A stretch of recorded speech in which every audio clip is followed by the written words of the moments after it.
Welcome everyone. Welcome to Feel, Grow, Live, another episode on mental health. In this episode, we're going to be talking about how to improve your mental health.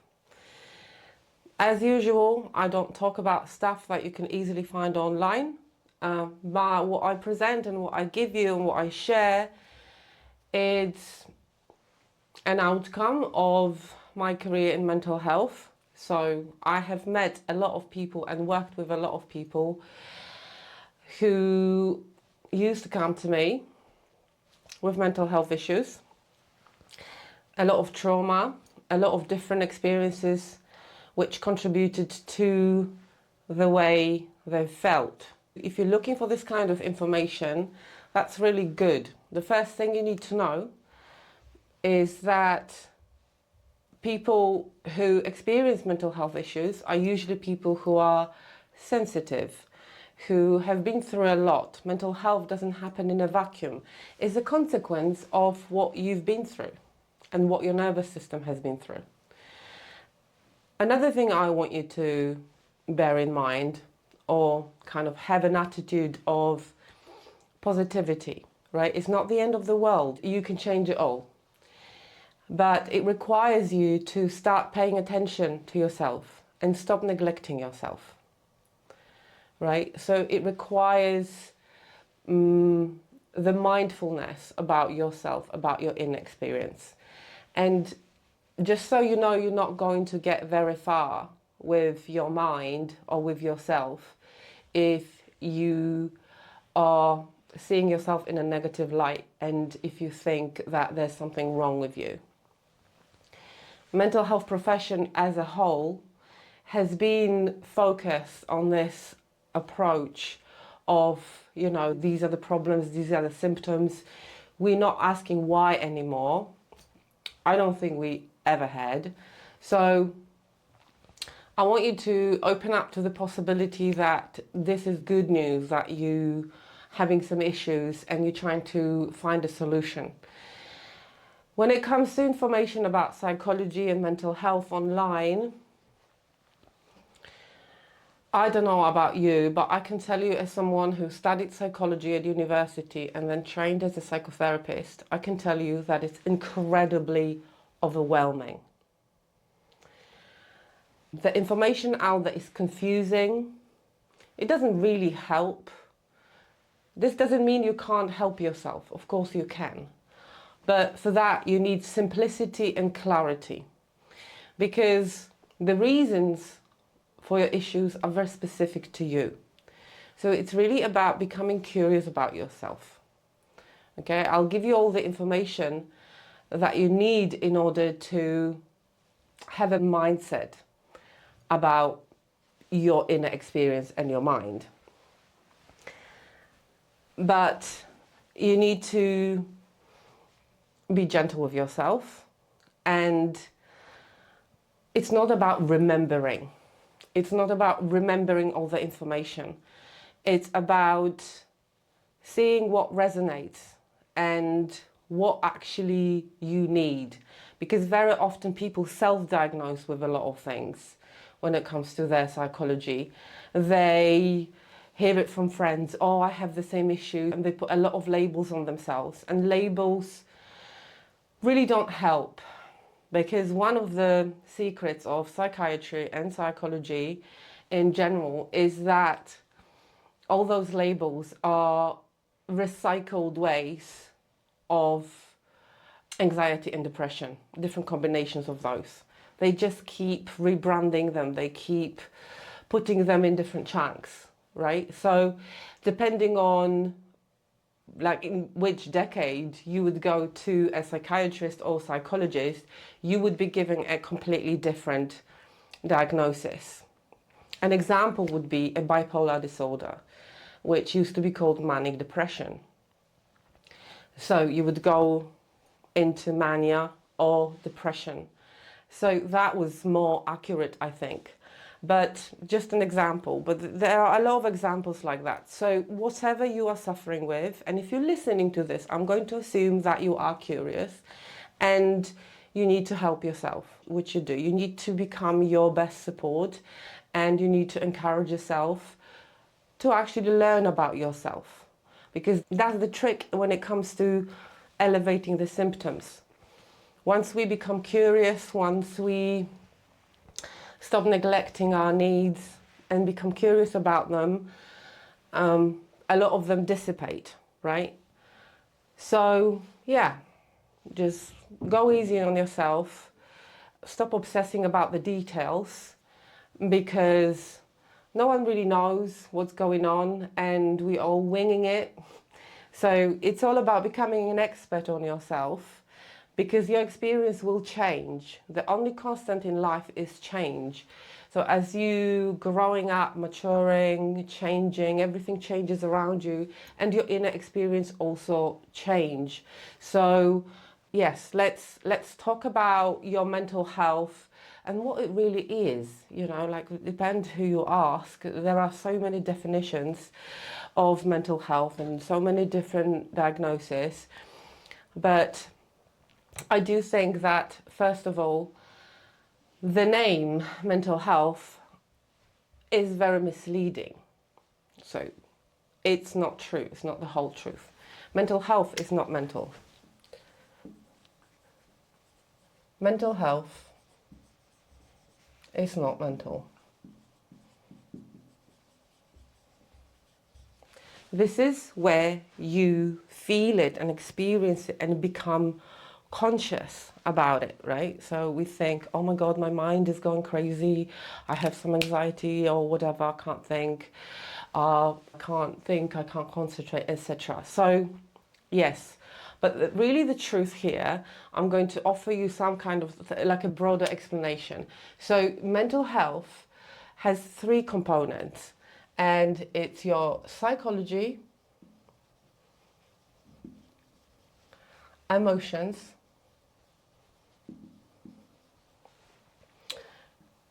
and your mentality, right? P-E-M, PEM, right?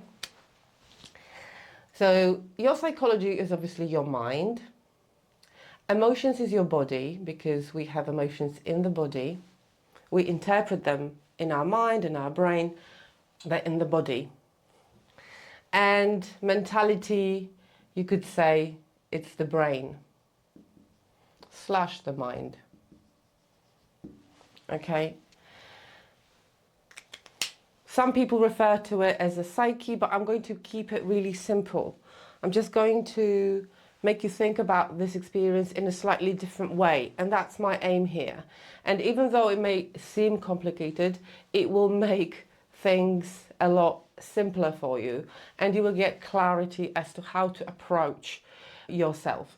Because if you want to improve your mental health, you need to understand the nature of mental health. Right? So in order to solve any problem in life or dissolve any issue that you might have, you need to understand the nature of the problem, because that will give you the clue to the solution. Okay, so what we commonly understand as mental health, it's layered. Okay, and when it comes to your psychology, your emotions, and your mentality, your whole experience, this is all rooted in your nervous system.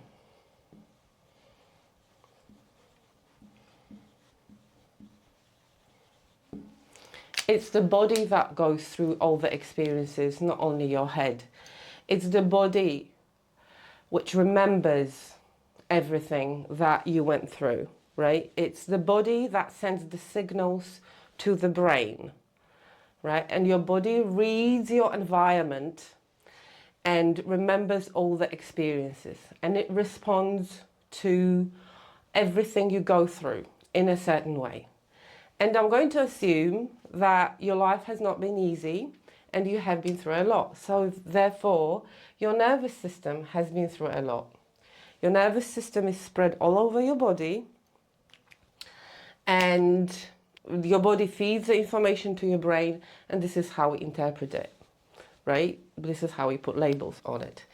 But very important thing to understand here is that what we commonly understand as mental health, which I then sort of extended to psychology, emotions, and mentality, it's the response of the nervous system, right? So your body responds in a certain way and your nervous system reads your experiences and it makes a decision whether you are safe or not safe.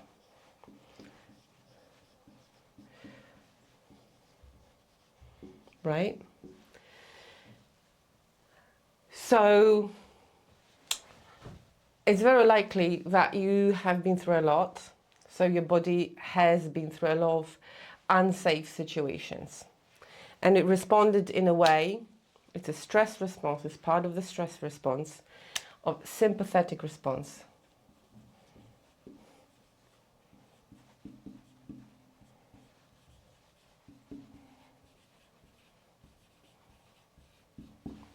Right? So what happens in your mind is an extension of your body and of your nervous system.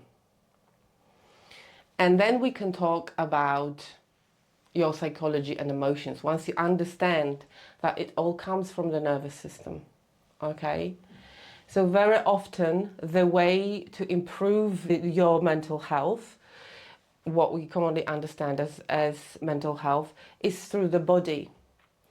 Very often the problems we suffer in our mind, we generate them because we disregard and undervalue the experience of the nervous system and of your body. Okay, so you've got this sympathetic response. What happens then when you have been through a lot is that your body gears up to fight off or remove the danger or get away from the threat that you have been exposed to the thing that makes it unsafe. It's people, places, things, it could be situations, it could be various forms of mistreating you, trauma, psychological, emotional, mental, physical, and all the other kinds of trauma. Okay, it's enough really to get yourself in a state of sympathetic response. I'm going to simplify it and say that you go into survival.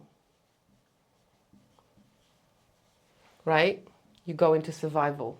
So very often is a culmination of chronic stress. Just being overwhelmed constantly. Okay? And this is then translated into either anxiety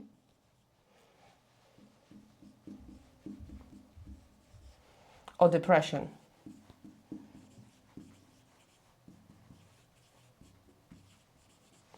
Okay? So when you talk about your mental health and you think about it, you need to be really specific. I know there are a lot of medications which are prescribed for anxiety and depressions, but they're two separate states of your nervous system. Okay? What that means is that your body is in survival and it manifests in you as anxiety or depression. And anxiety is nothing more than excess energy in your system, excess energy, and depression is collapse of energy.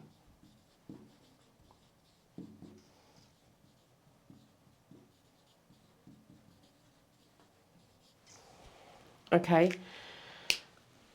so depending on where you are and what is your understanding and the depth of your understanding of your nervous system, this is how you would normally apply a strategy or some protocol. But my advice to anybody who is having some issues with their mental health, with their psychology and emotions, where, in anxiety is all about fear, and then again that gets translated into different sort of anxieties, social anxieties, health anxieties, OCDs, various compulsions, etc., etc., is you can't do it without your body.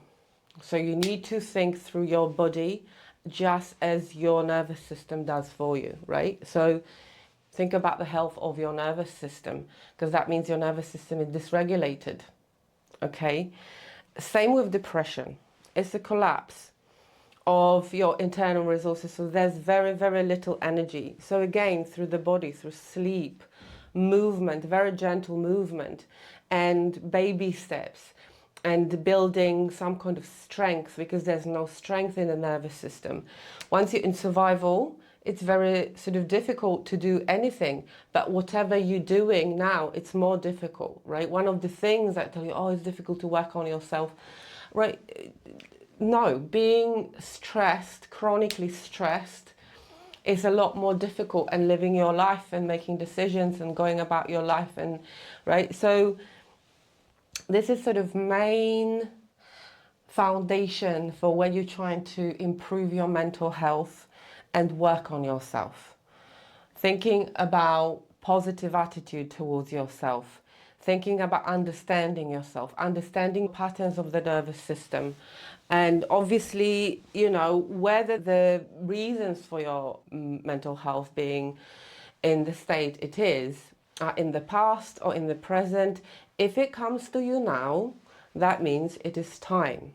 It is time to actually start working on yourself, because a lot of what we do today, we generate ourselves, right? We overstimulate ourselves with stress. And you might be thinking, oh, it doesn't matter.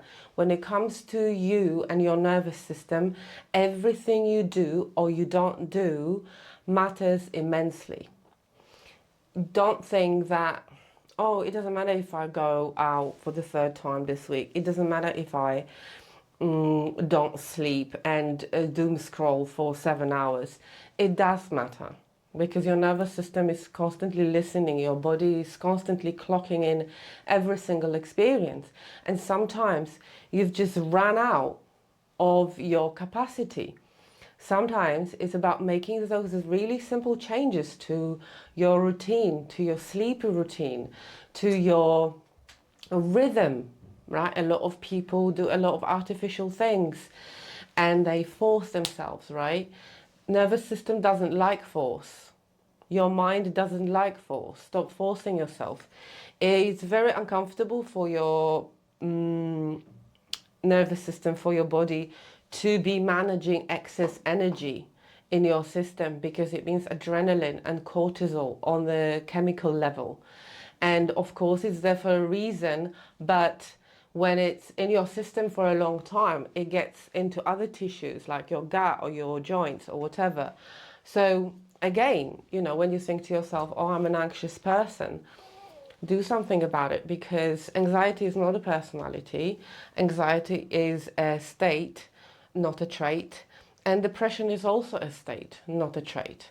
You might have proclivity, you might have tendency, and each nervous system has a tendency, right? So if you suffer with anxiety, get curious about your anxiety. I have some videos on that, watch them, right? You need to be very specific, because all the reasons that you might be having issues are very specific to you. So therefore, the way to regulate your nervous system, it's also very specific to you. Don't overwhelm yourself with another protocol, with another methodology, or something like, you know, exercise or reading or watching more. Consumption is very often a problem. You're making yourself overwhelmed and confused. So think about specific ways in which you can approach yourself. It comes from knowing yourself and understanding how you operate. What you experience as mental health issues, when we talk about anxiety, for example, people say, I can't concentrate, I can't think, you know, I'm nervous, I overthink, I catastrophize. Yes, of course, but this is because your brain is an extension of your nervous system. And if you keep overwhelming your brain with stuff that is fear-based, and there's very little of anything opposite to fear online. So if you consume a lot of things and you might be thinking, oh, I just need to know, I need more knowledge. That's not the case. Sometimes even watching countless podcasts, it's not really helpful for our nervous system. The same with depression. When you start working on yourself, and you start showing up for yourself in very specific ways. Start addressing your environment, where you sleep, how you function, your depression will lift, right? And I'm not saying that this is the whole answer, but no one can do it for you. That's what I'm saying. You need to start becoming your own support. You need to start becoming the expert on yourself, as I like to say, and stop overwhelming yourself. Sometimes removing the overwhelm of frameworks, theories, courses, trainings, meditations. It's, as I said, overwhelming, and trying to detox a bit, trying to find moments of decompression, because we're doing a lot to our nervous system on a daily basis, aren't we? We are constantly forcing ourselves into very intense environments and consuming things with your eyes and with your ears. So being online, it's also you exposing yourself to certain environments. Your brain doesn't know the difference between an experience and watching the experience sometimes. That requires discernment, and not a lot of people can do that. So think about really showing up for yourself every day, learning about yourself. What do you like? When do you relax? People can no longer rest. It's very difficult for people to actually relax. They're fidgeting, they're restless, or they're completely flat, which is depression. Okay, it's a form of depression. Yeah, be positive, be curious, acknowledge it for yourself. Don't try and deny it, your experience, because the longer you leave it, the worse it gets and the more difficult it gets to address it. And as you know, mental health experience translates into the quality of your life. It all starts with you. It doesn't start from the outside. It starts from your internal experience. So if you live in the survival, your external experience is going to reflect that. And don't think that you need countless weeks or countless months. As I said, very often your nervous system has been neglected for such a long time that as long as you give it a little bit of attention every day and you are being consistent, you block some time for yourself, you're going for a walk, you're going to relax with some frequencies, or you're going to cuddle your dog or whatever on a regular basis. Think about the amount of hours you spend stressing yourself and being in your head. And even though we say it's mental, it's not mental. And in order to address your mental health, you need to get out of your head and go into your body, into your nervous system, and learn to regulate it, know its patterns. And yeah, it's one of the most satisfying things you're ever going to do, work on yourself. Try and have some positive energy about it, because you're not going to get very far if you keep berating yourself, and hating your experience.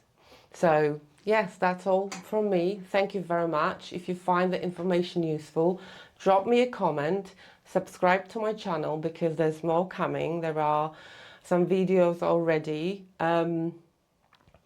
Yeah, drop me a comment what you think about it. Maybe you have some questions. I welcome suggestions as to what you would like to know about psychology, emotions, your mental health. And thank you very much. Never give up on yourself.